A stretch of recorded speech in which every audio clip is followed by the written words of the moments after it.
after everything they had endured. After Deep once walked away from James in exchange for money to save her mother, and James fought tirelessly to find her again, they finally overcame every obstacle together. The cruel memories of Pao still lingered in Deep's mind, but the empathy from Lin and the deep love from James were like a warm fire, keeping her heart alive. One cold winter day would reveal a pivotal moment, James's heartfelt confession of love, marking a brand new chapter in their journey. But after such a sweet confession, would their love truly be accepted by James's father, Mr. Tung? Episode 33 will reveal whether he opens his heart to the poor girl or clings to old prejudices as new challenges begin to emerge. In the pale light of dawn, Deep stepped into the small garden behind the wooden house on their farm in Tanmin village. Her bare feet, slipped into worn rubber sandals, scraped against the cold ground. December's chill seeped through her patched, thin jacket, making her shiver as she held an old watering can, the handle smooth from constant use. Fog rolled in from the nearby fields, cloaking the lush rows of vegetables in a thin white veil, softening the outlines of the garden she tended daily. The giant mustard greens stood tall and silent, like faithful companions. She knelt down, her gentle eyes scanning the vibrant green leaves.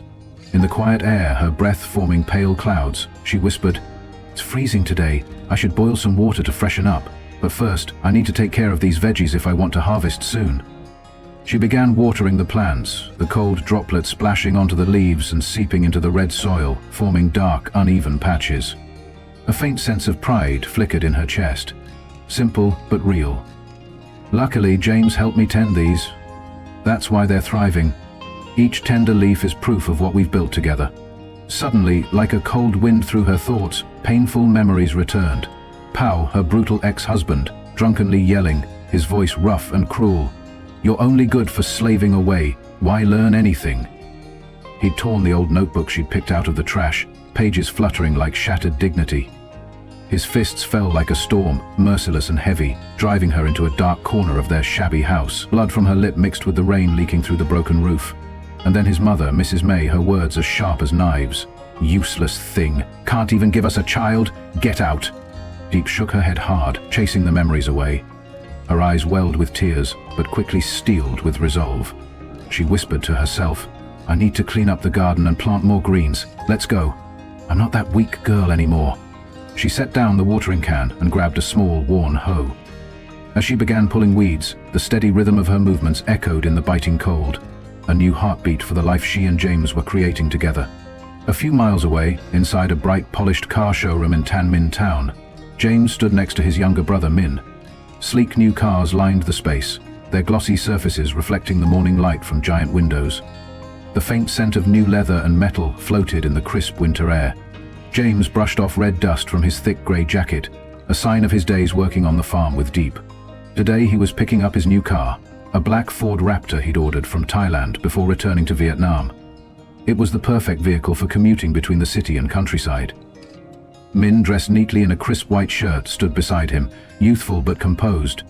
His curious gaze swept over the rugged truck in front of them, hands tucked in his pockets against the cold. A young salesman in a sharp navy suit approached them with a professional smile. "Good morning, everything's ready. Please follow me this way." James nodded, his old leather shoes clicking on the shiny floor as he followed the man to the paperwork table. His deep voice was calm and steady. "This Raptor you ordered is ready for delivery. We'll register the plates later. Please have a look." James flipped through the contract, his sharp eyes scanning each detail. His fingers tapped lightly on the table, a habit when he was deep in thought. "This is the vehicle warranty, correct?" "Yes, that's right," the salesman confirmed quickly. James turned to Min with a hint of trust in his eyes. "Mind double-checking this for me?" Min took the contract, his slender fingers flipping through each page as he read with care. "Everything looks good to me, big bro. You see anything missing?" James gave a small nod, a quiet smile tugging at his lips as he looked at his brother. He thought to himself, "Min's really grown up. More dependable than I realized. I ordered it before coming back to Vietnam. Took a while to process everything." The salesman smiled and placed 2 steaming cups of tea on the table. "Please enjoy some tea." James took a sip. The mild bitterness spread across his tongue as his thoughts wandered to Deep. Was she still in the garden? Was she cold? He set the cup down, gaze drifting to the distance, excitement bubbling within him as he thought of tonight, a night to finally confess his love. After the paperwork was signed, the salesman handed James the keys with a polite smile. "Everything's done. Here's your key. Let's go see your car." James stepped out into the chilly air. His boots clacked softly against the concrete as he approached the gleaming black Raptor parked proudly in the sunlight. Its metallic paint shimmered, exuding strength and purpose. The salesman awkwardly placed a bouquet of wild yellow daisies on the hood. "It's a bit simple up here in the mountains. We don't have the fancy car delivery ceremonies like in the city. Hope you don't mind." James smiled warmly. "This is perfect. I don't need anything fancy, thank you." He turned to Min, eyes twinkling. "Let's head back." "Yeah, let's go," Min replied, tucking his hands into his coat. They climbed into the truck. The engine roared to life, tires kicking up red dust as they sped down the bumpy road. James felt a mix of relief and anticipation as he gripped the wheel, but in the back of his mind, thoughts of his father, Mr. Tung, loomed. The man would soon return overseas to manage the family's remaining businesses. On the way back, James and Min stopped at a roadside tea stand. The faint winter sun filtered through thick fog, casting soft light over the old wooden table they sat at. Cracks in the surface whispered stories of time. A few mismatched plastic chairs sat under a rusty tin roof that clanged in the wind. The earthy scent of green tea drifted from a chipped teapot, resting on glowing charcoal. James sipped his tea, the light bitterness blooming in his mouth. His deep voice broke the stillness. "Has Dad talked to you yet?" Min shook his head, eyes on the steaming cup. "Nope. He's probably too busy. Still has a few companies to deal with overseas." James nodded, fingers laced together on the table. His gaze turned distant. "I think he came back just to see how we're handling things. When we were kids, I used to think he was too harsh, controlling everything from our school to who we hung out with. But now I get it. He just wanted the best for us. He was scared we'd end up poor like before." Min smiled faintly. "Yeah, he made a lot of sacrifices. I see it now. The strictness was about making us strong. You're running your life now, but deep down, you still want him to be proud of you, don't you?" James nodded, confidence flickering in his eyes. "Yeah, I do. He gave us a foundation. Now it's our turn to build on it." Min changed the subject with a grin. "So, you got any plans for the new year?" "I've been working with the staff to get everything ready. Almost done. You?" "We've got some plans too," Min replied, excited. "First up, our company needs a solid marketing strategy. We've got to take advantage of both good and bad opportunities." "Absolutely," James agreed. "We need to grow, partner with more companies, and create jobs for local farmers. This isn't just business, it's our responsibility to this place. Let's give it everything we've got, bro." "Yeah, let's go home." James set down his teacup, heart racing again at the thought of Deep and the moment he'd been preparing for tonight. Around noon, James pulled up to a small flower stall nestled beneath a centuries-old banyan tree at the Tan Min village market. Weak sunlight filtered through the leaves, casting a warm glow on bundles of fresh flowers. His eyes lit up at the thought of Deep, waiting for him at the farm. He stepped forward, boots softly crunching on the ground. "Hi there, I placed an order yesterday. Is it ready?"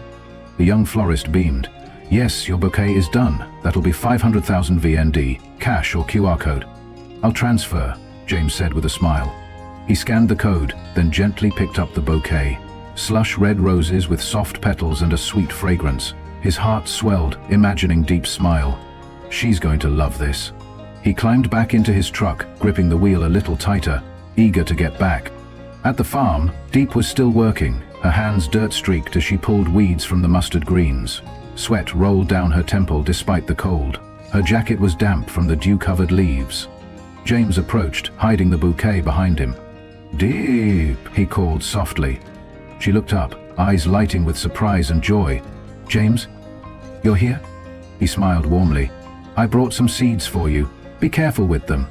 She took the seed packet from his hand, fingers brushing his. "Thank you. Drive safe."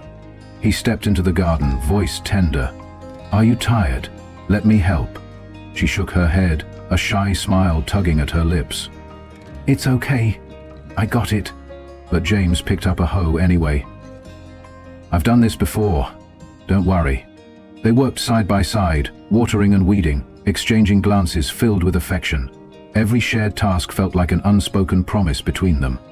That evening, James drove Deep to a cozy upscale restaurant in Tan Min. Soft golden light from crystal chandeliers sparkled on polished wood tables. The aroma of roasted coffee and sweet strawberry milk tea hung in the air, warming the winter night. Deep wore a faded pale blue AO dye, Though worn at the hem, it accentuated her quiet grace. She looked around curiously as the car stopped. "Why are we here?" she asked softly. James smiled gently. "Just wait a moment." He opened her door and guided her inside, his hand brushing her shoulder protectively. "2 drinks, please," he told the waitress. "1 strawberry milk tea and a coffee with condensed milk." Deep sat on a velvet chair, surprised when James placed a bouquet of vibrant red roses on the table. She lightly touched the petals, her voice hesitant. "What's the occasion?" James took her hands, cold and calloused, into his warm, steady grip. His voice dropped to a whisper, gentle and sure. "I got these for you, Deep. We've been through so much. Joy, sorrow, separation. But we're still here. And I've realized I love you. So much." He paused, eyes sincere, hands holding tight. "When you were gone, I felt like I lost half my soul. Life didn't make sense without you. You're everything to me." Tears welled in Diep's eyes, glistening under the soft golden light. Her voice trembled. You really love me?" James nodded, eyes never leaving hers. "Deep, will you be my girlfriend?" She smiled through tears, delicate but radiant like a star in the dark. "Yes, you've changed my life. I'm so grateful." He handed her the bouquet, the red roses a symbol of his love. Then he pulled her into his arms, holding her tight, pressing a soft but deep kiss on her lips. She kissed him back, fingers gently clutching his shirt, her heart bursting with joy. He whispered into her ear, "I'll always be by your side, Deep." She nodded, smiling through tears. "Me too, James." After such a heartfelt confession, will James and Diep's love finally be accepted by his father, Mr. Tung? Find out in episode 33, where the story reveals whether he'll open his heart to Diep or cling to old judgments as new challenges begin to unfold.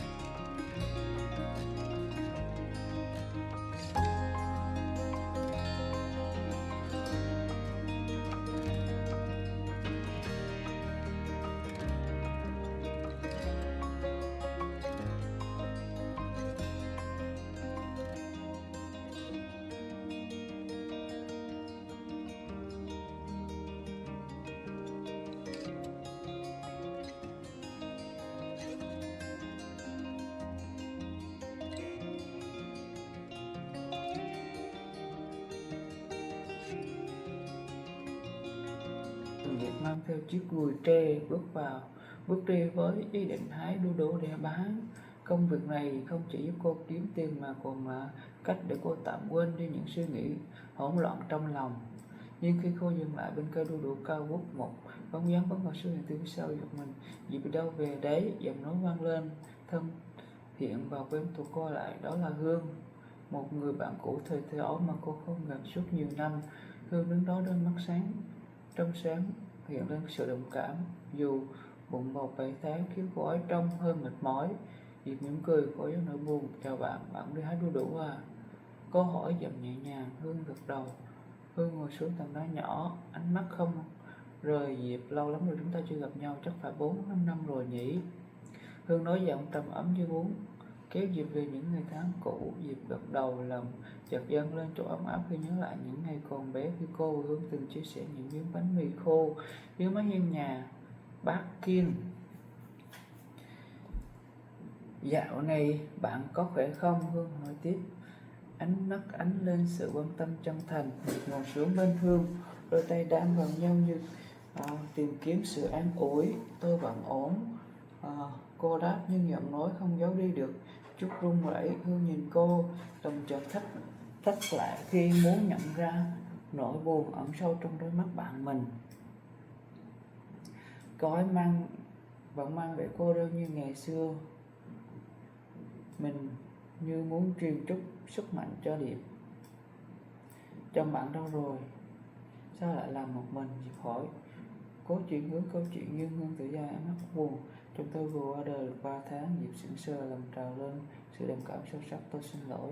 Cô thì thầm, như nỗi đau của Hương đang hòa vào nỗi đau của chính mình. Hương mỉm cười buồn xua tay, không sao đâu, còn bạn thì sao? Diệp cúi đầu giọng nhỏ dần, tôi đã ly hôn rồi, giờ tôi ở tạm trang trại của một người bạn.